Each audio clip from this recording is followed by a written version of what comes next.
I just need to bring up a point about the disabled. There was a case, I think it was December, in Birmingham, and the judge threw out the government's case, Birmingham, awarded 3 disabled people the right to have a spare room, right, without tax being allowed on it. Unfortunately, one of the patients died by the time he got there, but the other 2 won that case. And I don't know if I've altered the case since then, because I know the government overturned the House of Lords even.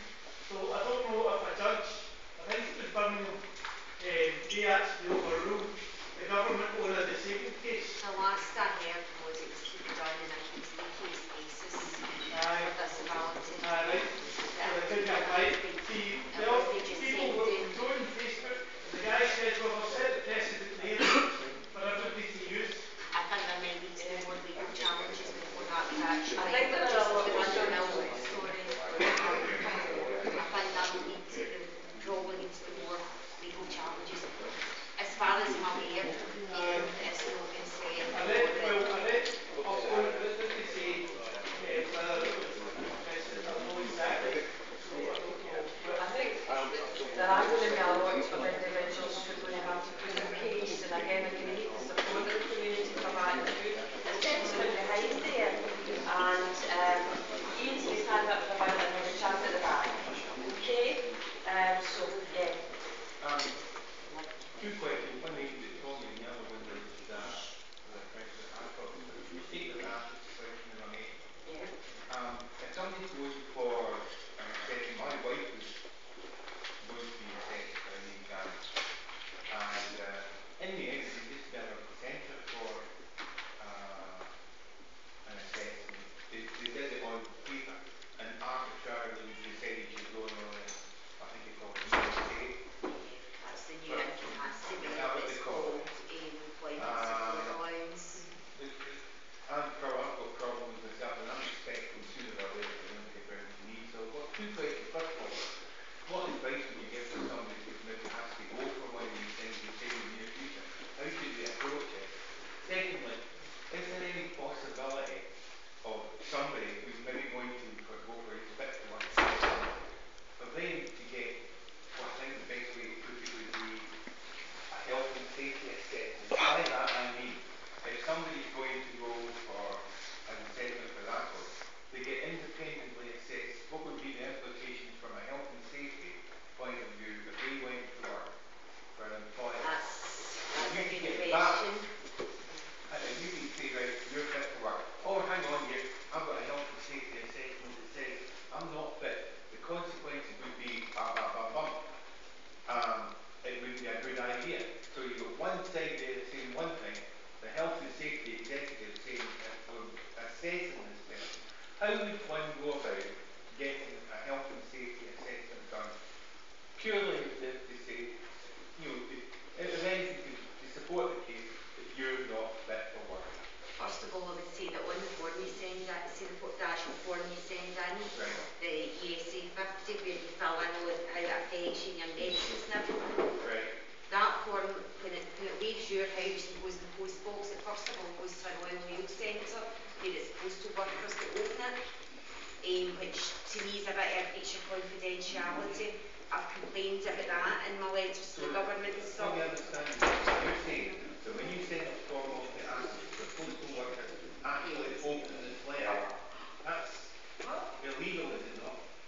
They've got the contract to do their mail, and they open it. It's a centre, a postal centre. It's been relatively widely publicised fairly recently. I didn't know in the beginning, that's what happens to postal workers open it. So they've actually, what they tell you is they're bound by confidentiality, but I've complained about it because obviously you're sharing really sensitive information, personal information, and I don't think that's right. So that's the first place it goes, and then what happens is it goes to a nurse within that hospital building, and they're called scrutiny nurses, and what they do is they look at your form, and if you've got enough evidence in there, now I'm not saying it's easy to do this, but if you get enough evidence in there, then that nurse can get a list, a tick list, right, and see if you meet one of the criteria for not having a face-to-face assessment, they can actually advise the Department of Work and Pensions to go ahead, keep up your benefit, give you your benefit, without actually having to So see that you. actually, what I understand you right, okay, they open up the letter at Sorting off as a postal Yeah. sorting then office, goes to a nurse, then goes to a scrutiny. nurse. Scrutiny nurse. Yeah. And Oh, I'm a postman, and I tell you what happens. It goes to Bear Street in Glasgow. Right. Staff are all selected. So it's not just any postman off the street that opens it. And if you think a postman took the time to sit and read all the forms, they haven't. They haven't. I don't Because think you're... that's the point though. No, well, It's confidentiality. right, I just don't like the implication that a postman's opening it and a postman's going to spread their information to everybody. Well, That's not going to happen. I think most The staff are selected, they're handpicked to do the job. But that's not the point, Tom. The I point think is, the point is that most people people are think it saying goes direct to a nurse or a that's doctor, how but you it care isn't. professional. That's the point. You know, Well, somebody's got to open it. You're going to pay a doctor £300 a night to open a letter. I don't think we're going to think well, of I'm not going to argue with about it. I personally don't believe that postal workers should be opening that private medical information. Whether, you know, as a nurse, the first thing I learned about is privacy, confidentiality and dignity. Well, I'll tell you, I deal with ARCOS through Royal Mail and some of the staff in ARCOS. I would rather a postman opening a letter than some of the Hell, people that you deal with. that's a different argument. yeah, the other thing I would like to ask you is that this scrutiny nurse, does she take out information that might be go against what they believe and then tend to remove it? Pay money in that sense. Do they interfere with the information that they What they do is look at what you put. There's certain conditions. So, for example, God forbid you're terminally ill. Right. If you've got a letter saying that you're terminally ill from your consultant, as long as you're going to die within 6 months, you know, if you're going to last 8 months, forget it, 6 months, Yeah. and then they will say that you're not fit, you know, you're possibly not fit Right. for work. Off the top of my head, and it's a good while since I worked here, but off the top of my head, if you're on like kidney dialysis, if you're getting IV chemotherapy, not if you're on immunotherapy, if you're intravenous immunotherapy, I think if you're HIV positive, there's certain conditions that will automatically, if you like, mean that you don't need to get through the actual face-to-face assessment. What was it, like, you asked me something else? Do they sort of remove any information to support? No. Everything that's there, everything you send in should be there. Right. It should be the health and safety issue is a really good question because nobody's answering that one. That's something else I've raised. It was just a thought, if you could get something on a slide, you go to one of these settings, obviously the rights will go against you. So therefore, if you have something like a health and safety assessment done on what would be the implications of you returning to work, if they deem you fit for work. Right. Do you see what I'm Oh, going no, totally. What I should have said actually, and I did miss it, 'cause sorry, my memory's not the greatest. There are two parts. Regulation 29 and 35 within the ARCOS assessment that they never look at. And what that is that section regulation 29 that is detrimental to your health or to the health of others if you're found fit for work. And section 35 is that it will be detrimental to your health or the health of others if you're found fit for work-related activity. I think there's any further, Joyce, maybe you could talk to Des. Aye. Because I'm aware of the time. No, No, not at all. No. I've already said that I wanted to bring in Ian and then the chap at the back there, and then we're going to have to wind up after that. So, you know, we can, any questions to personally to Joyce and that at the end, if you don't mind. I didn't mean to click I'll on write that down for Right, you. Ian and then the gentleman standing at the back. Right. Having spent a lot of time on the phone today, I know for a fact that there's at least 3 other meetings going on in Scotland tonight, and that's just the ones that I know of. So this is happening all over the place as we speak. Tommy mentioned Dundee, and the Glasgow Federation's been mentioned. I know for a fact that they're very close to their own federation in Dundee.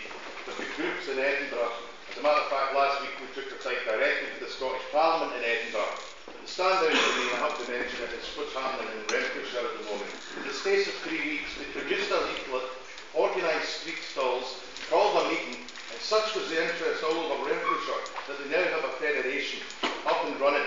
Now, if they can form a federation to bin the bedroom tax in Renfrewshire, then certainly we can do it tonight in one town, our town. And to that end, brothers and sisters, I've got a sign-up sheet, a couple of sign-up sheets here. So if anybody wants, not just to come along and listen to speeches, because we all do that, but if you actually want to get involved, if you're prepared to stand beside your neighbours and your families, prevent harassment, prevent evictions, lobby the council and the housing associations, and actually come back to more meetings like this one where we can plan our activities, then please see me after the meeting, because if we sign up as many people tonight as I expected, then I see no reason why we can't just go ahead and book this room for a fortnight's time for a meeting to launch the campaign officially and get this up and running. Now, Rosemary's got a collecting thing she'll be passing around along with the attendance list. Everybody should put some money in it if they can, because not only do we have to pay for this room, but we need to get a wee bit of funding to get the campaign up and running so that we can catch up with what's going on in Glasgow, we can catch up with what's happening in Dundee, Edinburgh and Renfrewshire. So please, come and see me after the meeting, sign the sign-up sheet. I've got a petition here for North Ayrshire calling on them to adopt a policy of no evictions. One last point, Brian Donohoe, your Labour MP, is holding a public meeting at the Don't Surgery tomorrow. I'll be busy then. Well, no, it will be, because I want everybody in this room to go along and insist that he gives a commitment that he will stand beside anyone who is threatened with eviction. Yeah, wait a minute.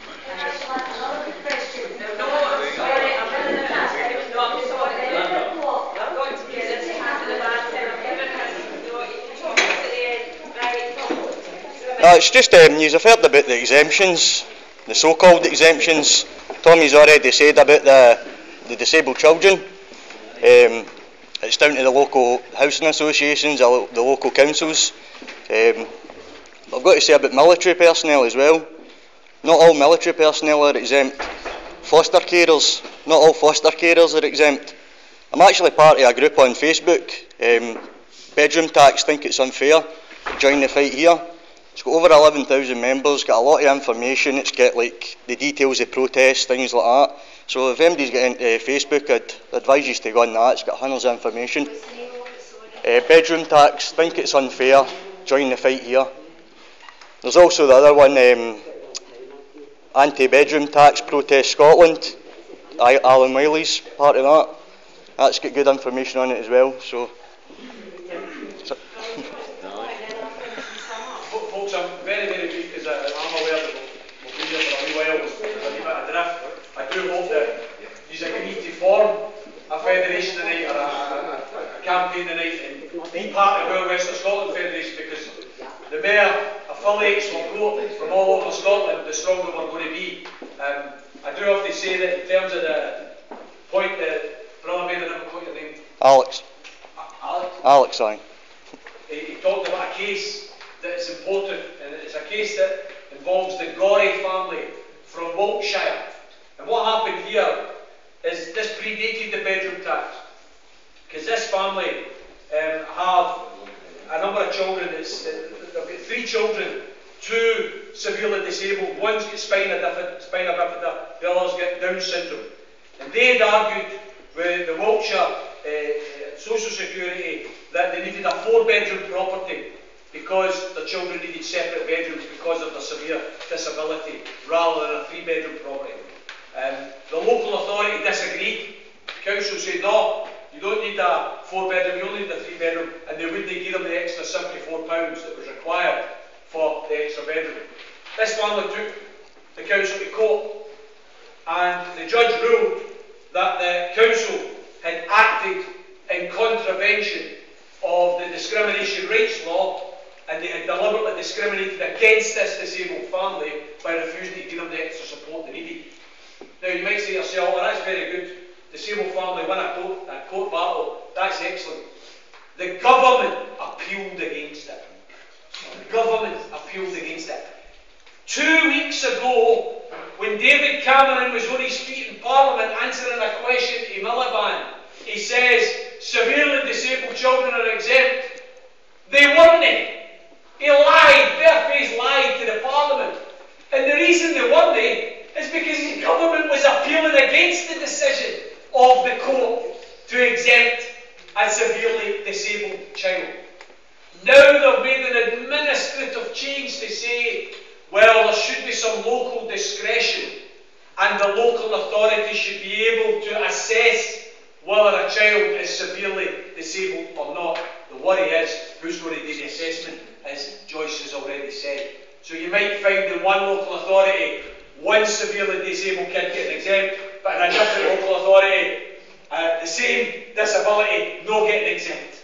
That's the dog's breakfast that you've got. However, in relation to the court, there are 10 families, all with disabilities, who are taking the government to court to say that the bedroom tax is a discriminatory law. It's discriminating against the disabled. That case is going to get heard in May of this year. And given that the government has now backed down on their appeal, they've now backed down in the last 6 days on that appeal, then there's a chance that that case could win, which would mean that anybody with any disability is going to be exempt from the bedroom tax. Now think about it. 80% of those affected by bedroom tax in Scotland, 66% of those affected by the bedroom tax across Britain have got a disability. If you then remove from bedroom tax families with disability, you get left with a tiny number that are actually still affected. Is it still viable? The answer is probably not. And that's the type of thing that's going on while talking here. But it's going to need the campaign as well. It's going to need us fighting. I'm going to finish on this point. I was elected at a meeting a week past Monday. 120 gals in Glasgow. People from all different parts of Glasgow. There was even some people, I think there was one from Fife as well, from all the way down. And we had a great meeting, we had a great discussion. And this woman got up, Fiona her name is, you won't mind me mentioning her name, she's agreed to serve on our committee from Govan Hill in Glasgow, the south side of Glasgow. And she said she's never involved in anything political in her life. She was quite a good job, and then she had a bit of a breakdown and she lost her job. She lives in a housing association home, and she's now been told that because she has a child that she looks after, that she's going to have to pay extra in relation to her housing association home. And she was all upset and very emotional about it. And she said something that I would hope you would take home with you tonight. She said, I don't really care about any of your politics. I don't care about where it is you live or what community you're in. All I care about is this. I'll stand with you if you'll stand with me. Thanks a lot.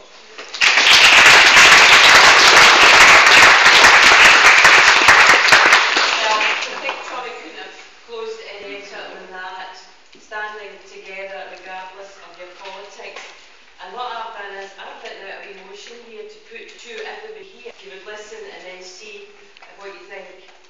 The motion is to establish an urban anti-bedroom tax campaign and affiliate to the West of Scotland Federation so that we can join forces with the folk in Glasgow and then in that way with the folk in Dundee and then across the country so that we're all fighting this together regardless of the political situation that we're all in different parties or none. No affiliations, that doesn't come into it. So the motion is simply to say establish an urban anti-bedroom tax campaign and affiliate to the West of Scotland Federation.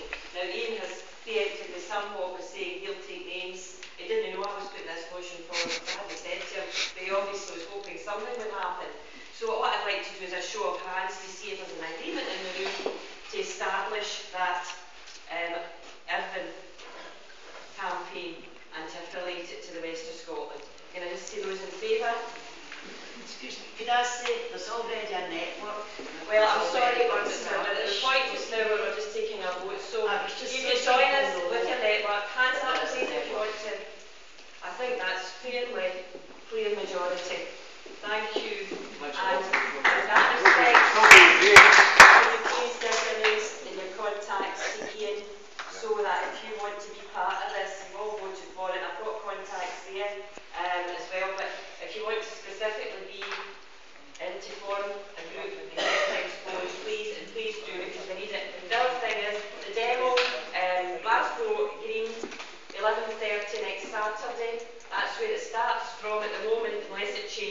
Jade. He's updated on my own that one. And then George Square for 12:30 for the rally, which is a definite approach.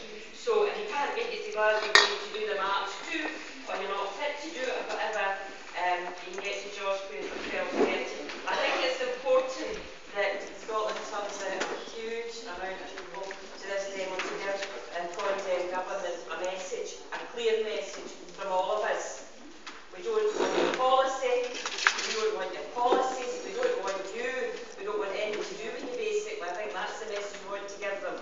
So thanks everybody for coming along tonight, and thanks to Tommy and Joyce. It always is difficult, you're doing two subjects and people want to discuss, so there'll be a few minutes here if anybody wants to ask anything themselves privately. You get that opportunity to do that for a few minutes before we have to leave. So thanks very much everyone for coming along.